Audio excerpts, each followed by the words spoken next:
kind of wanted to get this not so fun stuff out of the way first.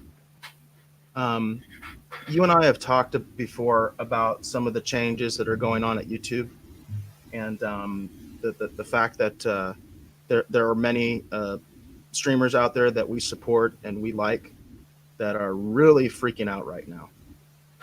And I feel like in a lot of ways they have good reason to. I'm not sure if you've been following a lot of this, Dave, but you were actually the first person to mention something to me about this when, what was it, Analog Toys put out their video. It was actually it was retro blasting. I always get them. Oh God, I think I did that last time too. Yeah, Analog Toys is a channel that I watch all the time, and they're friends with retro blasting. So they talk about each other on their shows, and yes, retro blasting. So retro blasting had a video that you brought to my attention, where they were, in my mind, one of the first YouTube channels that was kind of taking this seriously, and were really concerned about what was going on. And so, right.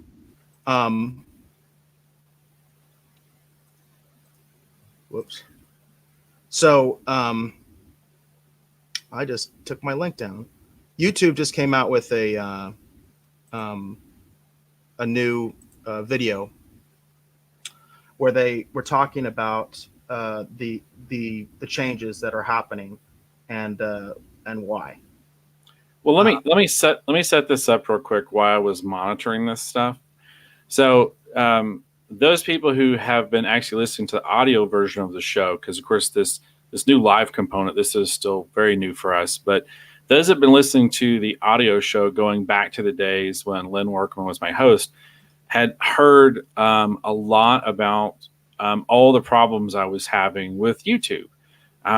Basically, in the middle of the night, the bots that, basically search the videos or whatever for copyright claims or all this different stuff, they'll flag stuff in the middle of the night. And I was constantly having videos pulled down while I was asleep. And then I would get up in the morning and the show that I'd spent all this time editing and putting together and uploading to YouTube had just disappeared overnight because of one little thing or whatever.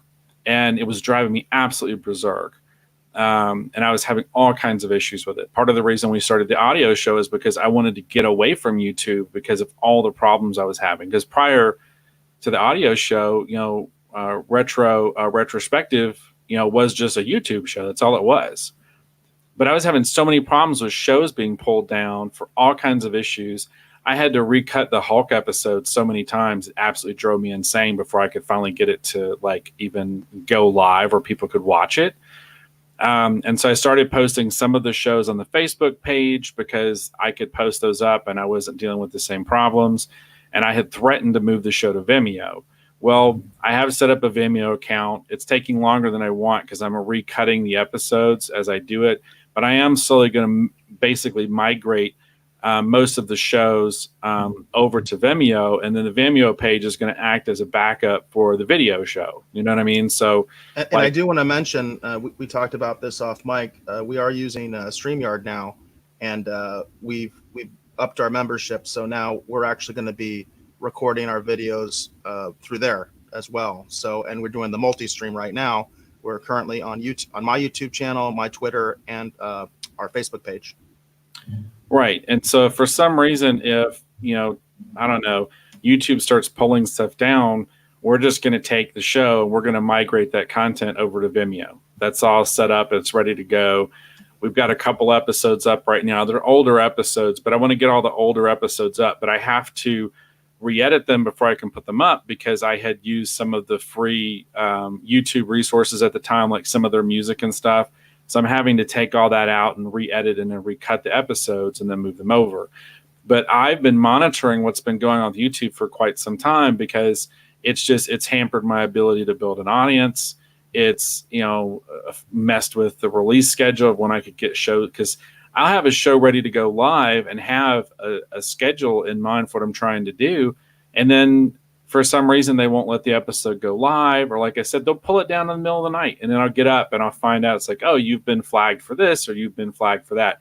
And anyone who's paid any attention to the content on our YouTube show, it's tame compared to what other people do in terms of like using of music and images and video. I mean, it's tame, you know. So I could understand why I was having to deal with all these problems. And then when I would reach out to other friends who had YouTube shows or whatever, they're like, "Hey, look, I'm having an issue with this, and I'm having an issue with that," and I'm like, "Well, that's really weird. I don't understand why they're being so strict with you." So it's been really frustrating. So that's why I have been keeping my ear to the ground and paying attention to what's going on with YouTube, because I'm literally been just waiting for them to just pull the plug on my YouTube channel altogether.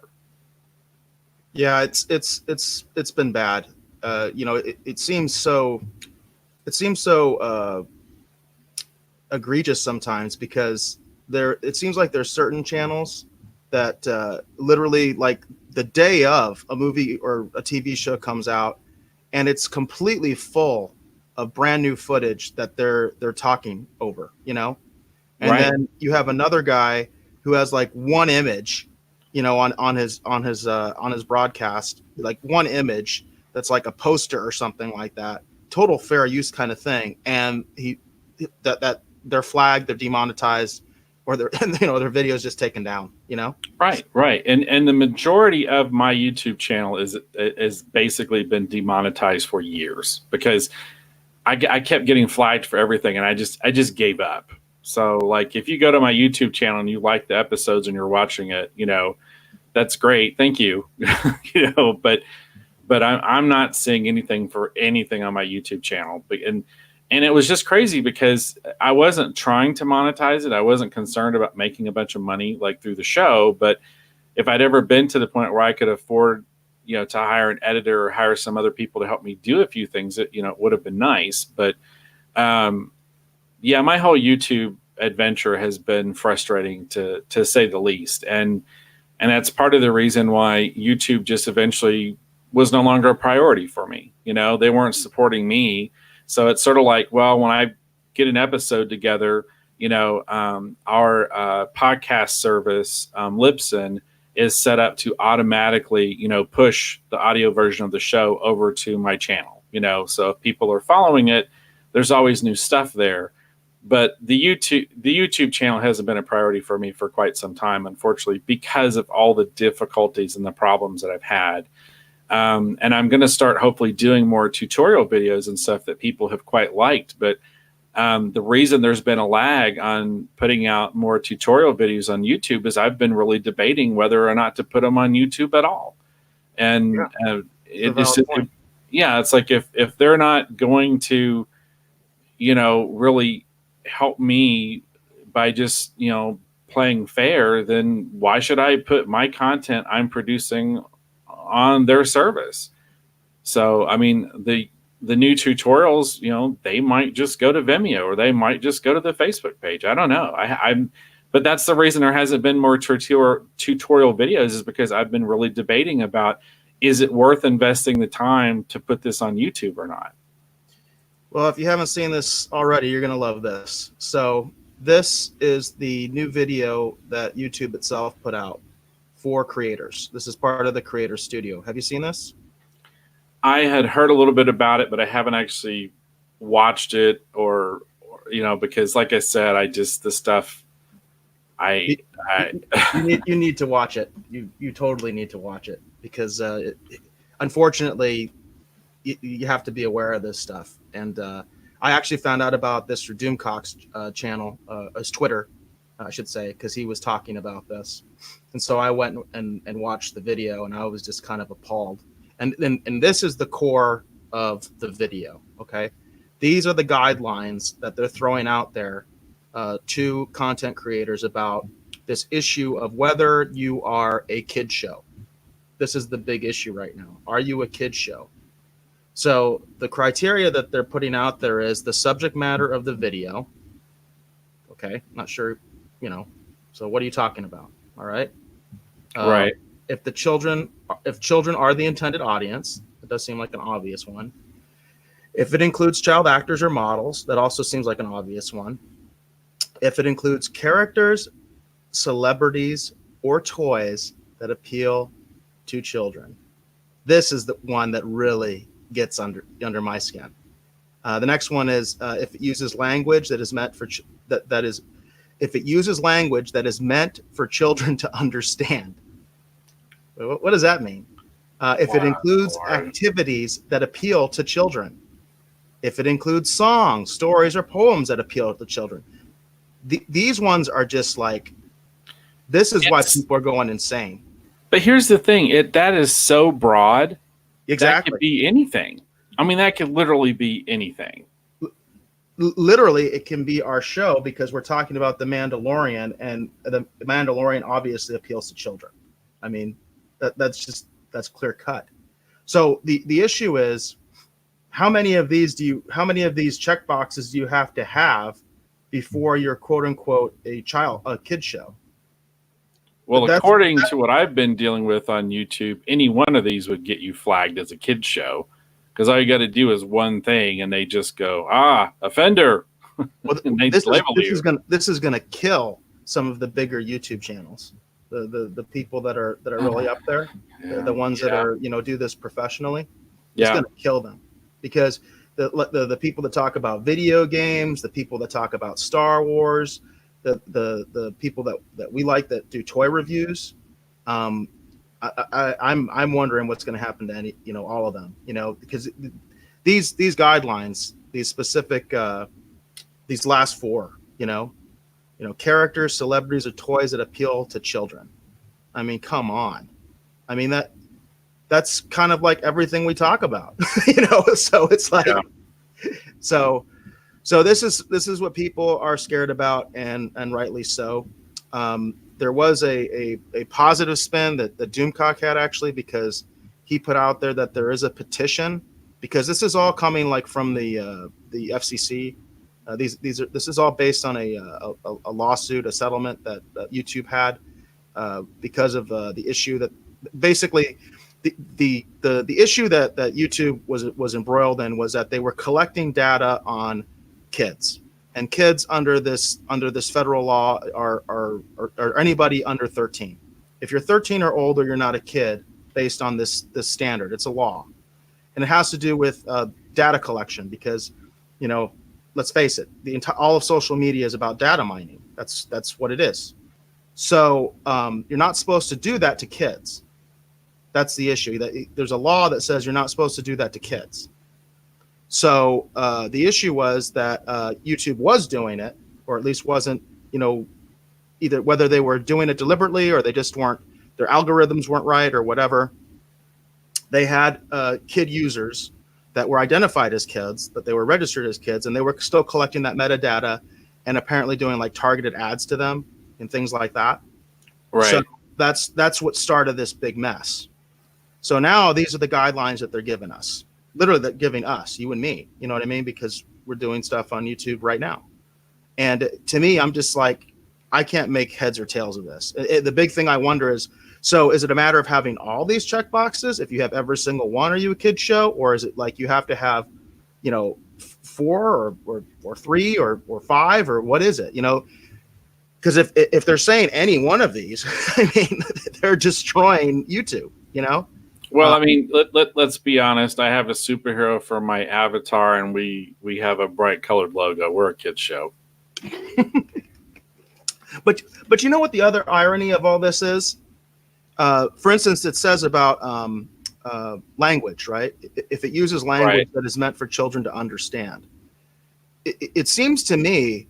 You mean English for some people who understand? Yeah, exactly. No, but it seems to me what this is going to actually encourage is people to be more vulgar and curse more on YouTube. And it's kind of funny. I put that out there on my Twitter when I was reacting to all this. And somebody made the point, it's like, but they flag you for that too. They flag you for being too vulgar. So it's like, what are you supposed to do? To quote unquote not be a kid show. Me personally.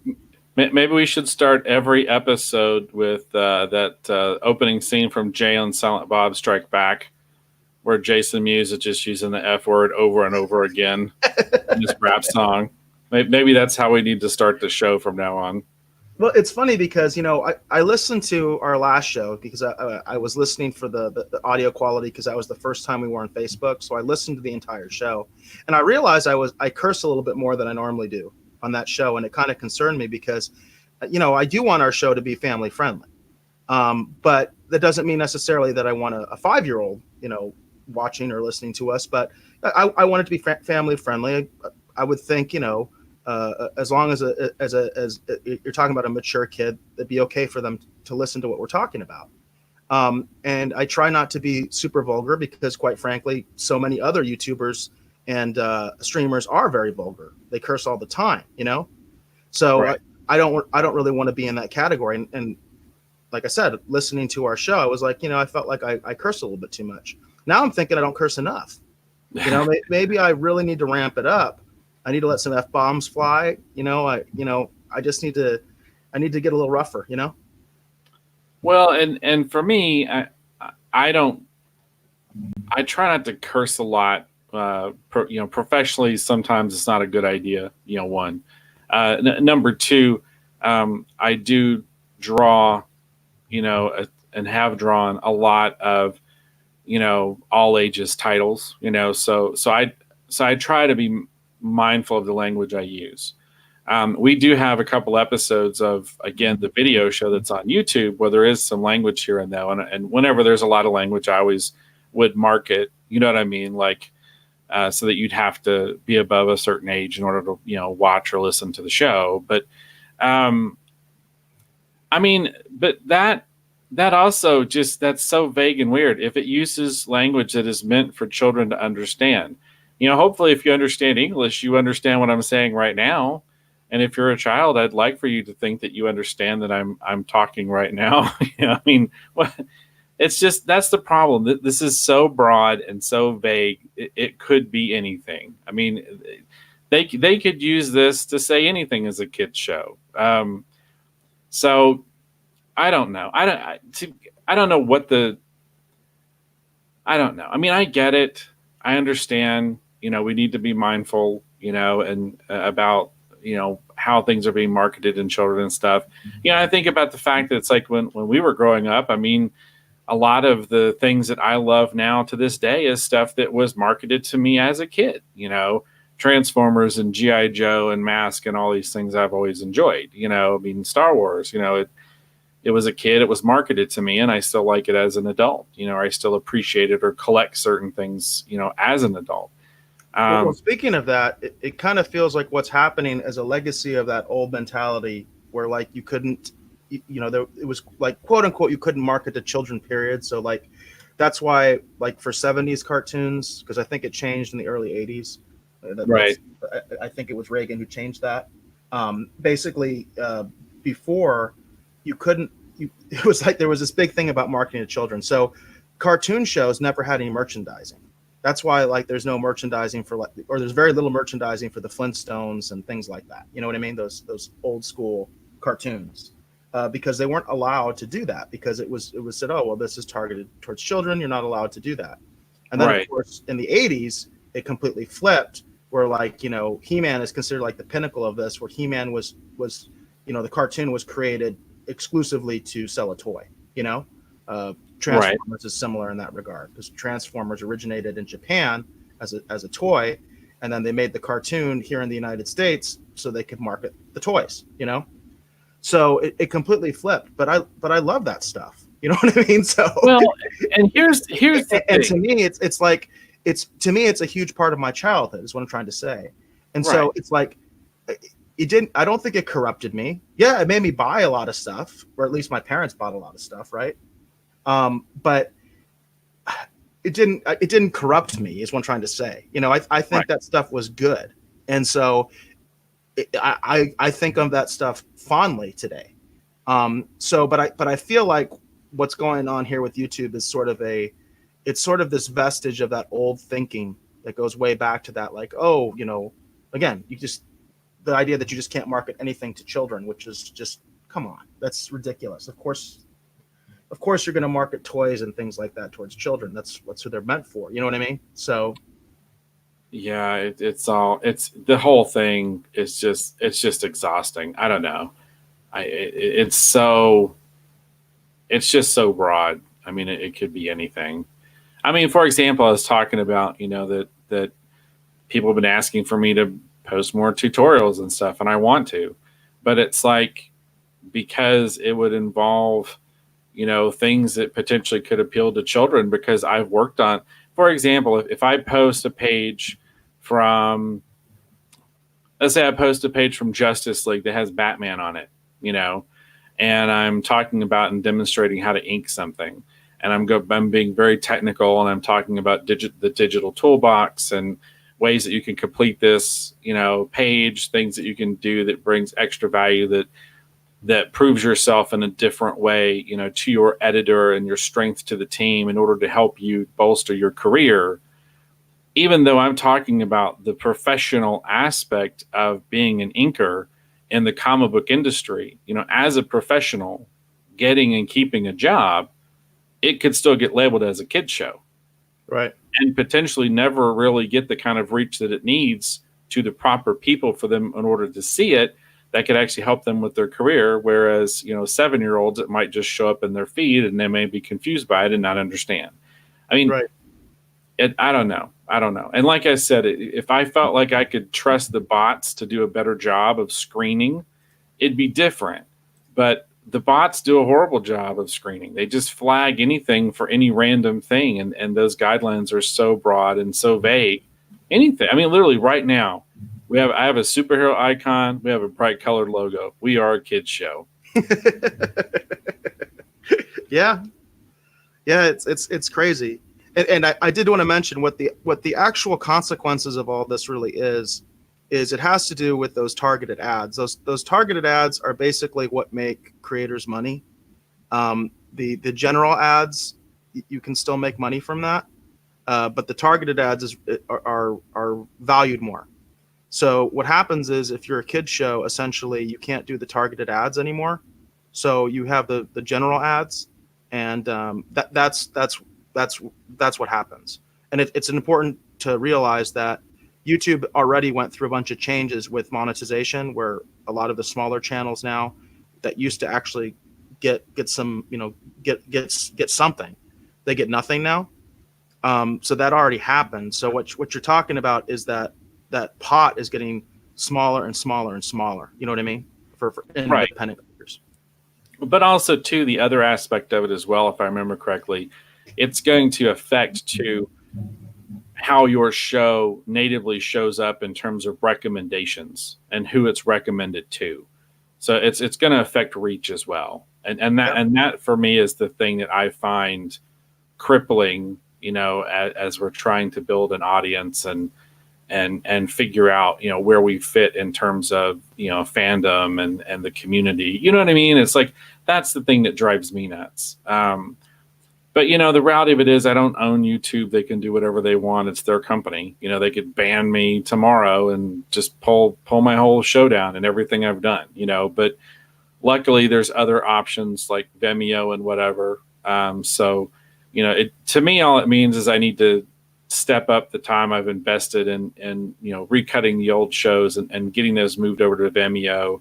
We have several new shows actually in production that I've been in the process of editing that need to go live, hopefully here in probably the next several weeks. So, it just gives me more reason to have shows debut first on Facebook and debut first on Vimeo, and hopefully find a way to appeal directly to our audience, and instead of putting stuff on YouTube hoping it's going to find an audience there, where if they're just not going to let us find an audience, it's like, well, if they won't copyright strike it, we'll post over there, but I'm not going to invest a lot of time in figuring out how to appeal to that audience anymore. It's a huge audience, but if I have too many more roadblocks in terms of trying to get the content seen, it's not worth the time. It's just not worth it. Yeah, no, I totally see that. And the thing that I'm concerned about is some of those YouTubers that I really like, and they may be relying on some of that revenue to keep their show going, and literally that them having to make that decision that well, I can't do this anymore. It's not going to pay the bills, so I'm closing shop. You know what I mean? So That's a big concern I have for these independent creators, because one of the things on the video they said was, "Hey, if you have any questions, consult a lawyer." It's like, yeah, Wow. the normal average YouTube creator is going to hire a lawyer to figure out how to do his content, which goes back to what's been said by a lot of creators, which is that YouTube is becoming less and less indie friendly.